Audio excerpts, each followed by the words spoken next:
Yang kedua, saya mau berbagi tentang filosofi wayang, karena saya mencoba menjelaskan tentang wayang ini sebagai bentuk perlawanan sebenarnya ya terhadap orang-orang yang antipati kepada ajaran kearifan lokal kita. Iya, ajaran peninggalan leluhur kita itu loh, mbah-mbah kita dulu. Dalam konteks ini atau pemahaman lah, atau filosofi kehidupan dipaparkan pada wayang. Jadi kalau kita tahu bahwa nenek moyang kita jauh lebih canggih pemahamannya tentang Tuhan dan konsep kehidupan ini, kenapa kita tidak kembali pulang itu loh? Neng ning ing Gusti Hong Yuang Suryo urip suci manunggal jati, puji bekti nyawiji ing Dharma Yuang Arko saduhu saduhu saduhu.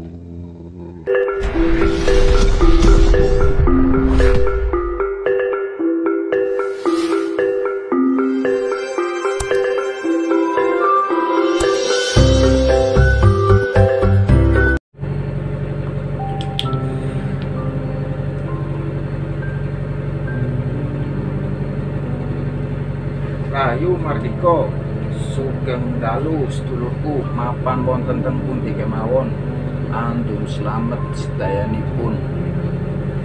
Selamat malam saudaraku, dimanapun berada, semoga selalu dalam keadaan sehat ya, dan selalu dalam lindungan Tuhan Yang Maha Esa. Satuhu satuhu satuhu. Sugeng pepanggihan malih kali kula di channel YouTube Putra Jawa Channel. Jangan bosen-bosen ya guys, bro, guys. Jangan lupa like, komen, subscribe biar tidak ketinggalan video-video terbaru dari saya Putra Jawa Channel. Dan saya ucapkan matur nuwun, sangat terima kasih banyak kepada saudara-saudaraku yang sudah mendukung dan mensupport channel ini terus berkembang dan mengedukasi. Oke, langsung saja. Malam hari ini saya akan menjelaskan tema tentang wayang lah. Kenapa saya angkat tema wayang? Karena saya nomor satu penikmat wayang, bro. Yang kedua, saya mau berbagi tentang filosofi wayang, karena saya mencoba menjelaskan tentang wayang ini sebagai bentuk perlawanan sebenarnya ya terhadap orang-orang yang antipati kepada ajaran kearifan lokal kita. Iya, ajaran peninggalan leluhur kita itu loh, mbah-mbah kita dulu. Dalam konteks ini atau pemahaman lah, atau filosofi kehidupan dipaparkan pada wayang, konsep pemahaman yang luar biasa itu loh dibalik dari sebuah pertunjukan wayang itu loh.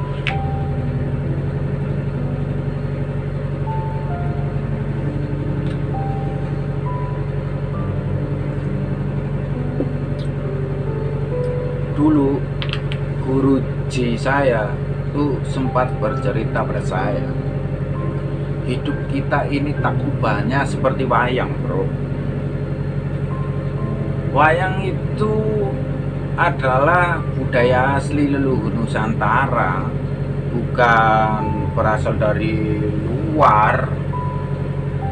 Pada zaman sebelum orang mengenal Tuhan dan bangsa lain itu masih sibuk mencari Tuhannya, leluhur kita sudah paham, iya sudah paham betul tentang konsep kehidupan ini seperti apa.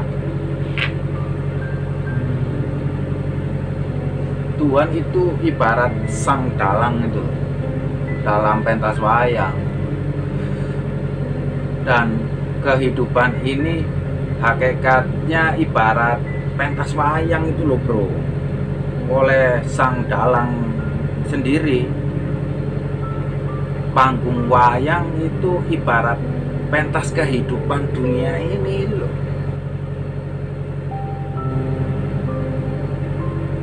Wayang itu terbuat dari kulit yang sama, tapi memiliki bentuk, sifat, dan peran yang berbeda-beda tuh dalam lakon wayang. Coba lo pikirin itu.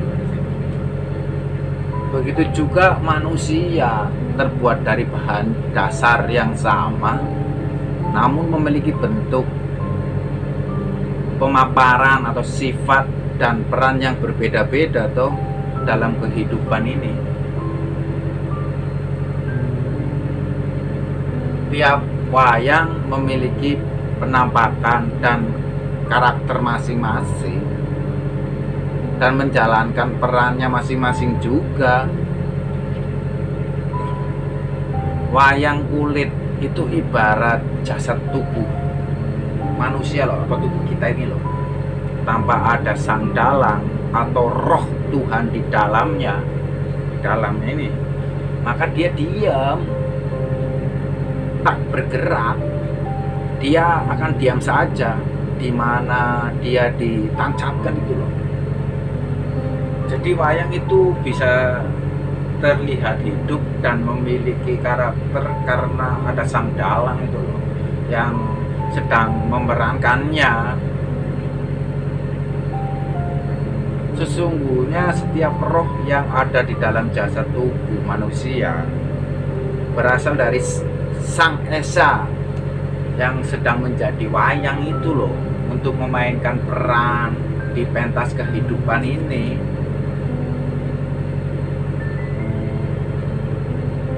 Begitu juga dengan wayang.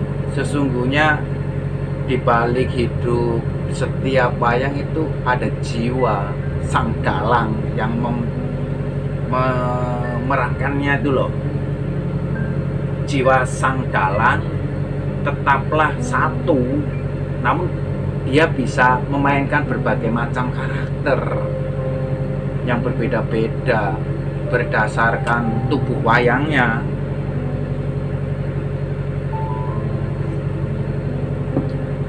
Yang memainkan Arjuna adalah sang dalang, contohnya itu.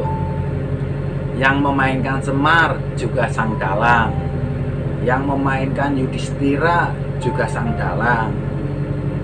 Dalang yang sama, namun ketika dia memainkan peran itu loh, memainkan peran tokoh wayangnya masing-masing, dia tuh bener-bener all out, totalitas, dan benar-benar menjiwai.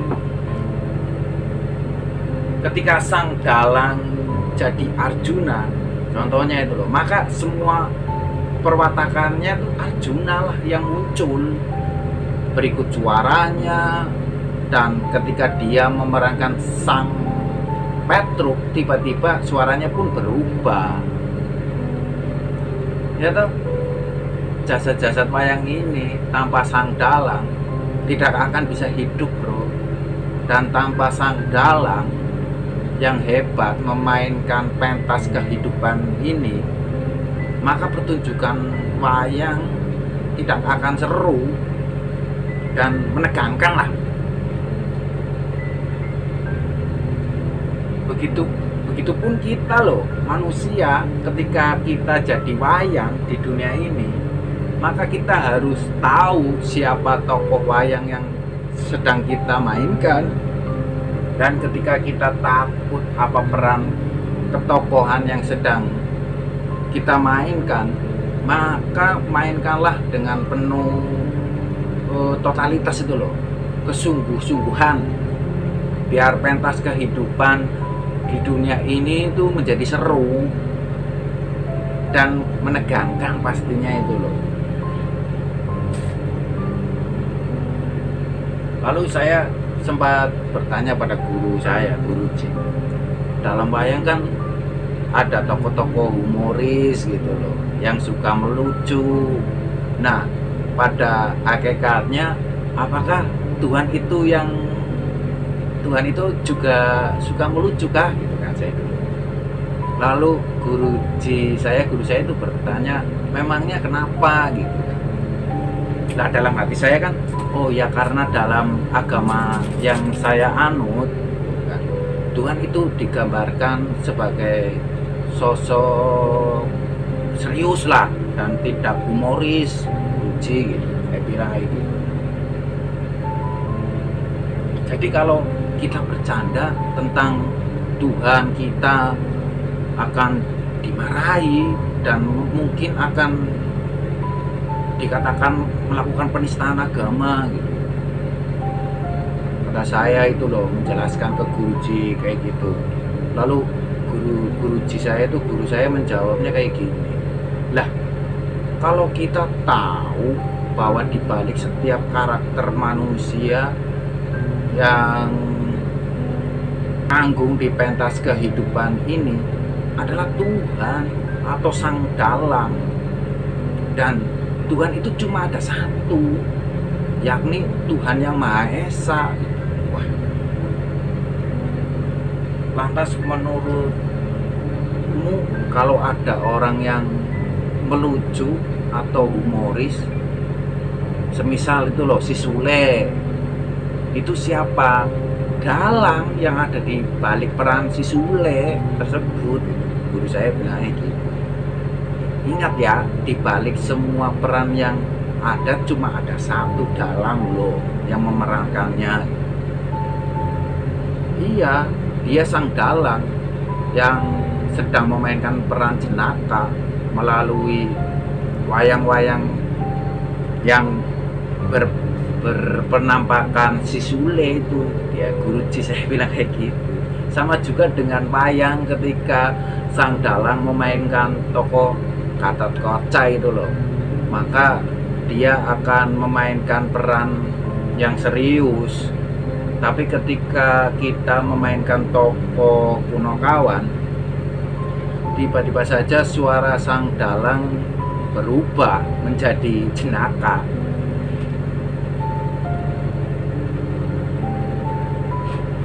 Maka kita akan paham bahwa Tuhan itu sesungguhnya bisa serius dan bisa juga humoris bro, tergantung situasi dan kondisi yang tepat. Dan juga Tuhan juga tidak akan pernah terbalik memainkan peran ketokohannya di dunia ini, persis seperti sang dalang yang tidak pernah tertukar untuk memainkan tokoh-tokoh wayang yang sedang dimainkannya bro. Kemudian kita semua harus ingat ya, dan paham betul bahwa pertunjukan apapun itu selalu ada awal dan ada akhirnya.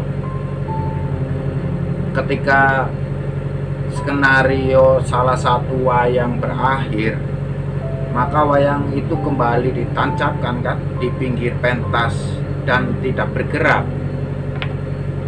Itu sejatinya sama artinya itu dengan kehidupan manusia.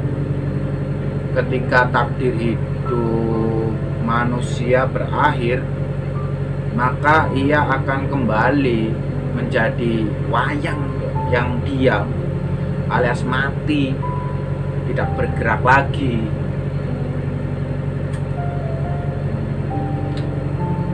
Lalu ketika semua pertunjukan wayang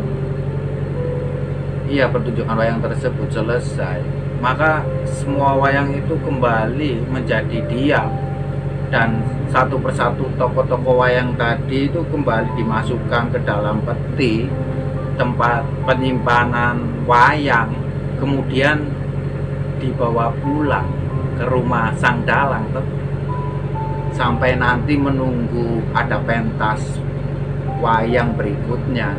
di tempat lain. Tidakkah kamu menyadari bahwa ketika satu pentas kehidupan di bumi selesai, maka akan terjadi kiamat. Dan ketika kiamat tiba, seluruh wayang-wayang tadi itu loh akan mati, tak bergerak. Lalu jiwa-jiwa mereka akan dibawa pulang oleh sang dalang untuk tinggal di rumah sang dalang toh, sampai nanti ada rencana pentas kehidupan lainnya di tempat atau di planet yang baru.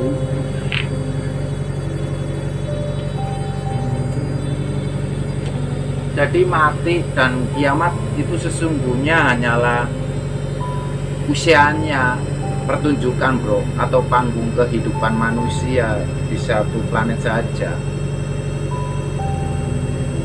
Masih akan ada kelanjutan pentas-pentas kehidupan di planet lainnya bro. Itulah kenapa ketika orang meninggal atau wafat di dunia ini loh, ada yang menyebutnya kembali ke rumah Bapak di surga ya toh? Nah itu persis seperti filsafat wayang.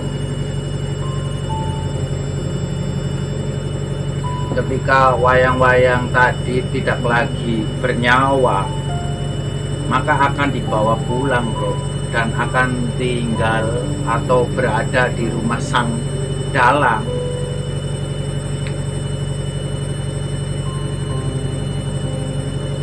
Kenapa menggunakan penyebutan Allah Bapa dan bukan Allah Ibu? Yo, karena kebanyakan dalang itu identik dengan Bapak ketimbang Ibu. Wayang-wayang tersebut ditempatkan berdasarkan kelompok perannya bro. Iya, kelompok peran masing-masing itu loh. Di kotak wayang Pak Dalang toh. Begitupun dengan kita, ketika kita di sorga, kita pun akan ditempatkan bersama-sama dengan kelompok jiwa-jiwa yang level kesadarannya sama oleh Allah Bapak Dalang. Begitulah kira-kira filosofi di balik pertunjukan wayang bro. Sesungguhnya betapa luasnya loh pengetahuan para leluhur Nusantara kala itu loh, mbah-mbah kita itu dulu loh, jauh sebelum Albert Einstein itu loh, ilmuwannya yang berhasil mendefinisikan hakikat energi itu loh, atau Tuhan serta proses kehidupan ini. Nenek moyang kita itu sudah mampu membuat sebuah konsep kehidupan itu loh, yang benar-benar yang sejati. Berikut konsep tentang Tuhan yang hakiki loh, melalui pertunjukan wayang. Iya, melalui pertunjukan wayang di Nusantara itu dulu loh. Jadi kalau kita tahu bahwa nenek moyang kita jauh lebih canggih pemahamannya tentang Tuhan dan konsep kehidupan ini, kenapa kita tidak kembali pulang itu loh pada ajaran para leluhur kita? Iya, kenapa nggak mau kembali pulang kepada leluhur kita yang terbukti konsepnya itu loh, yang masih sesuai dengan perkembangan zaman dan bahkan selaras dengan temuan para ilmuwan fisika kuantum itu loh.